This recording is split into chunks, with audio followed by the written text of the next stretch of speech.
Ungkap kelicikan Olivia Natania, korban penipuan CPNS minta anak Nia Daniati dihukum maksimal. Karno adalah salah satu pelapor yang membuat Olivia Natania, anak Nia Daniati, duduk sebagai terdakwa kasus penipuan CPNS. Ia mengaku mendapat tawaran dari Olivia Natania untuk bisa meloloskan anaknya mengikuti tes CPNS. Kala itu, Olivia Natania mengaku Direktur Batubara kepadanya.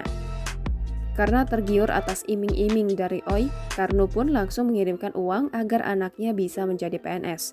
Kuasa hukum Karno, Desi Hadisa Putri menyebut kliennya diiming-imingi kemewahan dan juga meyakini anak Karno bisa lolos CPNS. Desi mewakili Karno sebagai pelapor, menyerahkan semua proses ke jaksa penuntut umum agar masalah yang dihadapi kliennya kepada Olivia Natania bisa selesai. Diberitakan sebelumnya, salah satu korban bernama Karno melaporkan Olivia Natania dan suaminya Rafli Novianto Tilaar ke Polda Metro Jaya pada 23 September 2021. Laporan yang terregister di Polda Metro Jaya itu menyangkakan dengan pasal 378 atau pasal 372 atau pasal 263 Kitab Undang-Undang Hukum Pidana tentang penggelapan, penipuan, serta pemalsuan surat. Sementara korban dari kasus tersebut disebut telah mencapai 225 orang dengan kerugian ditaksir 9,7 miliar rupiah.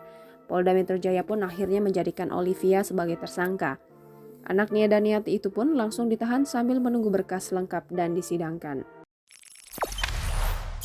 Jangan lupa subscribe, share, komen, dan like ya!